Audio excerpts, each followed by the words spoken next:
નમસ્કાર મિત્રો, તો ચલો ચાય પી લો અને આપણે કરી રહ્યા હતા ચા નાસ્તો અને સામે પડ્યું હતું આપણું નવું હેલ્મેટ. અને સ્વાગત છે તમારું 50 દિવસ 50 વ્લોગમાં. આજે છે દિવસ 24, વ્લોગ નંબર 24 ને આપણે આપણા ભોણિયા ને પછી આપણે નીકળ્યા ઘરની બહાર ને હળગાવી દીધી લાઇટ. આ પડ્યું આપણું ડુકાસુર, કર્યું એને તૈયાર અને નીકળી ગયા સીધા રાઈડ ઉપર. અને આપણે જોડે હતા વિપુલભાઈ અને ઉમંગભાઈ અને આપણે જવાનું તો હિંમતનગર આગળ. તો વાગી ગયા હતા સવારના 8 અને આપણે મસ્ત સનરાઈઝમાં પાડ્યા ફોટા અને પછી પહોંચી ગયા સીધા ચાણસમાં. અને ત્યાં જઈને લાગતી હતી ઠંડી તો પીધી મસ્ત મજાની ચા, ચીયર્સ કરીને અને જોઈ રહ્યા વિશાલભાઈ લોકોને, કેમ કે એ લોકો આવતા હતા હારીજથી.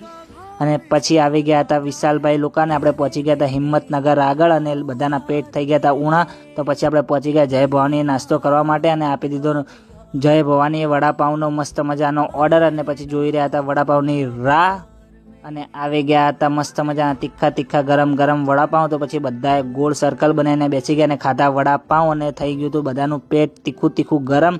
તો પછી વિપુલભાઈના પૈસાની આપણે ખાધી મસ્ત મજાની ઠંડી કેન્ડી. અને ફાઇનલી આપણે પહોંચી ગયા હતા આપણી લોકેશન ઉપર, એટલે કે આડા હાથરોલ હિલ સ્ટેશન જે છે હિંમતનગરથી 25 કિલોમીટર શામળાજી હાઈવે ઉપર.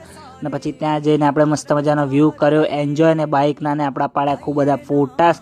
અને આ હતો મસ્ત મજાનો જોરદારનો વ્યૂ. અને પછી આપણે થઈ ગયા પાછા તૈયાર, કેમ કે આપણે જવાનું હતું ઓફરોડિંગ કરવા. તો પહોંચી ગયા જંગલની અંદર જંગલ સફારી કરવા માટે. અને પછી અહીંયા અમે પડ્યા હતા હું અને ઉમંગ બે વખત. અને પછી સૌથી આગળ હતું આપણું બાઇક. તો પછી આપણે પહોંચી ગયા બાઇક જોડે અને પછી નીકળ્યા અહીંથી આગળ. અને રસ્તામાં થઈ ગયા હતા પાછા બધાના પેટ ઉણા. તો પછી આપણે કાઢી દીધા આપણા ઘરેથી લાવેલા ઢોકળા, સેવ અને પડેકા. અને પછી બધાએ કરી મસ્ત મજાની પેટ પૂજા. અને પછી ત્યાંથી નીકળ્યા આગળ અને ફાઇનલી આપણે પહોંચી ગયા જંગલના એકદમ વચ્ચોવચ આપણી ફાઇનલ લોકેશને.